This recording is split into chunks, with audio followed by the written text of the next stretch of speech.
रखे, और अगर जिस दिन जरूरत पड़ेगी जान की बाजी लगाने के लिए तो इंशाअल्लाह ताला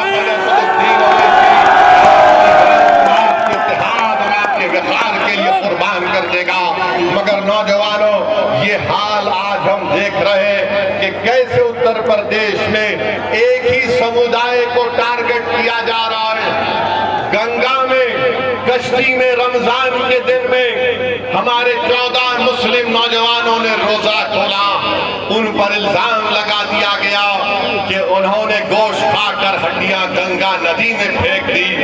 2 महीने तक वो 14 मुस्लिम बच्चे जेल में थे, 2 महीने तक जेल में थे। कितने ये नाम निहाद सेकुलर पार्टी के नेताओं ने अपनी आवाज उठाई, अपनी जबान को जुम्बिश दी, सब गूंगे बनकर बैठ गए। एक दीवाना मजलिस का वैसी पुकार रहा था, ये बच्चों पे जुल्म हुआ है, जुल्म हुआ है। और वही आप देखते हैं कि चंद दिन पहले एक वीडियो आई कि कोई लोग कश्ती में बैठकर शराब भी पी रहे हैं, मुर्गी गोश्त पका रहे हैं, उनको पुलिस ने अरेस्ट किया और दूसरे दिन उनकी बेल हो गई, दूसरे दिन उनकी बेल हो गई। बताओ, कानून के इस्तेमाल में भी इस तरह का इम्तियाज होता है, कानून के इस्तेमाल में भी नरमी दिखाई जाती है। जो मुसलमान थे वो 2 महीने जेल में थे बच्चे, और जो मुसलमान नहीं थे 24 घंटे के अंदर उनको बेल मिल जाती है। बताओ, ये खुली फिरका परस्ती भाजपा और आरएसएस की और योगी आदित्यनाथ की नहीं है तो फिर किसकी है बताइए आप? 24 घंटे में बेल हो गई और वो बच्चे 14 दिन तक जेल की सलाखों में परेशान रहे। पूरा रमजान वहां पर गुजार दिया, ईद वहीं पर गुजार दी।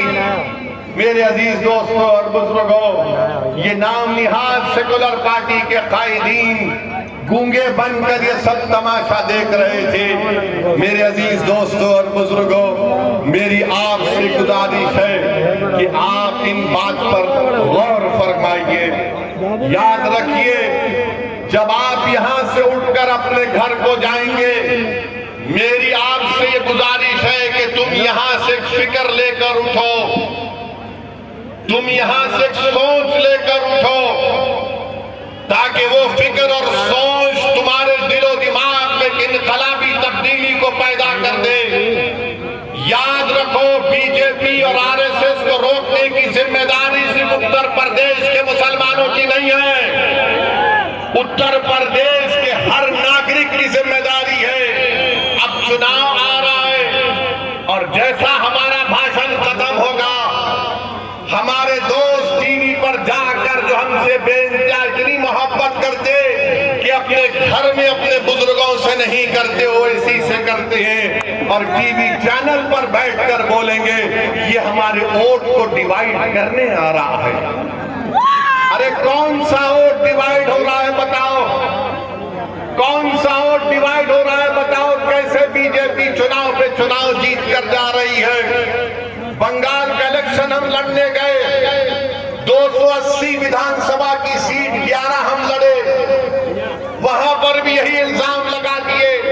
और जब ममता बनर्जी हार गई और हारने के 10 दिन के अंदर उनके 20 सांसद बीजेपी मोदी अमित शाह के साथ बैठकर चाय पी रहे हैं। उन सांसद में वो भी लोग थे जो दिन रात मुझे गाली देते थे, आज वो मोदी अमित शाह के साथ बैठकर चाय पी रहे हैं। बताओ, क्या तुम्हारी जबानें खामोश क्यों हैं? कैसे चले गए मोदी अमित शाह बीजेपी के पास हो? 60 विधायक भाग गए ममता के। मैं पुकार कर कह रहा था कि बंगाल के मुसलमानों से ममता बनर्जी ने धोखा दिया उनको। मैं आदाद-ओ-शुमार पेश करता रहा और आज भी पेश कर सकता हूं। ममता बनर्जी ने मुसलमानों के लिए कुछ नहीं किया सिवाय नाटक के कि ईद के दिन ईदगाह के सामने आकर सर पर कपड़ा डालकर हाथ ऐसा करके दुआ करके ये बताना कि देखो मैं तुम्हारी हमदर्द हूं। अरे हमदर्द अगर है तो गरीबी का खात्मा क्यों नहीं हुआ? हमदर्द अगर है तो हमारी बहनें जो मालदा मुर्शिदाबाद में 900 1000 रुपये लेकर 1000 बीड़ी बनाती हैं, मेरे भाई याद रखिए अब आपकी जिम्मेदारी है कि आप मुत्तहिदा तौर पर अपने वोट का सही इस्तेमाल करें। यहां पर आपने देखा कि 3 मर्तबा आपने समाजवादी पार्टी के तस्लीम साहब को आपने तस्लीम किया,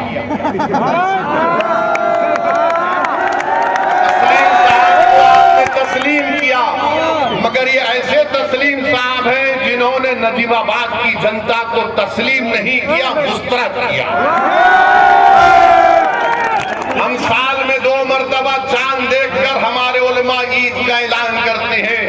ये ऐसा चांद है जो 5 साल में 1 मर्तबा नजर आता है।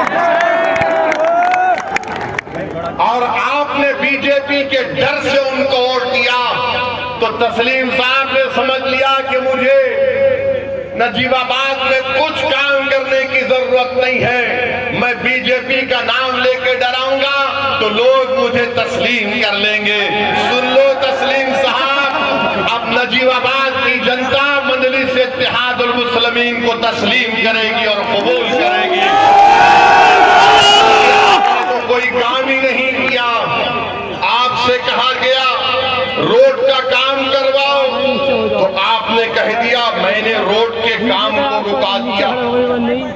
आपने कहा कि मैंने रोड के काम को रुका दिया।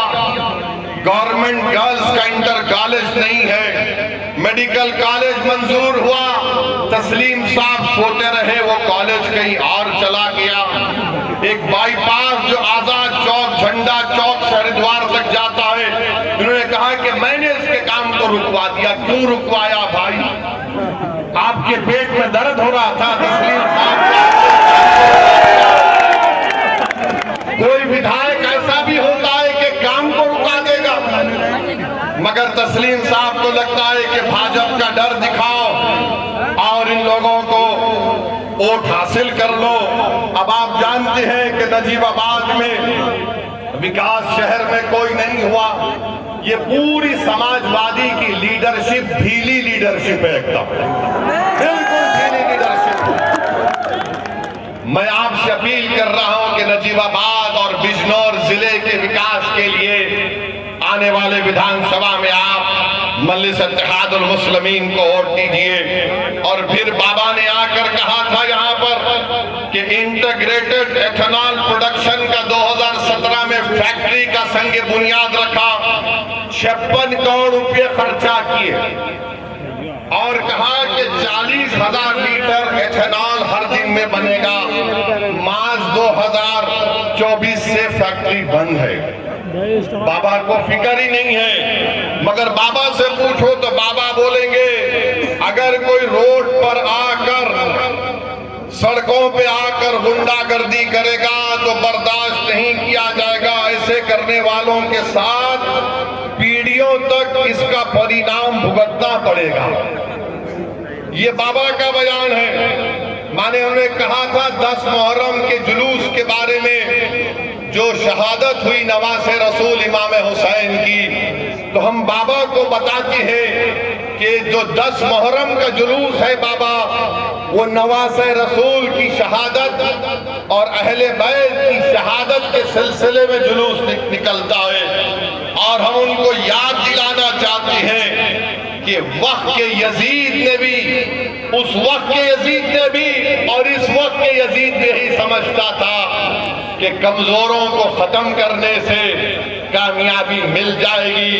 सुनो वक्त के यजीदों, करबला से पैगाम आ रहा है कि जिस तरह इमाम हुसैन ने यजीद की ब्लैकमेलिंग को कबूल नहीं किया, जिस तरह इमाम हुसैन और उनके आले रसूल ने हक की सरबुलंदी के लिए अपनी गर्दन को कटाना पसंद किया, आज हम वही इमाम हुसैन का परचम उठाकर वक्त के यजीदों से कह रहे हैं कि हम यजीदों के सामने सर नहीं झुकाएंगे, हम यजीदों के सामने हाथ बढ़ाकर भीख नहीं मांगेंगे, हम अपने हक के लिए लड़ेंगे और इंशाअल्लाह ताला हमको हमारा हक मिलेगा। और याद रखो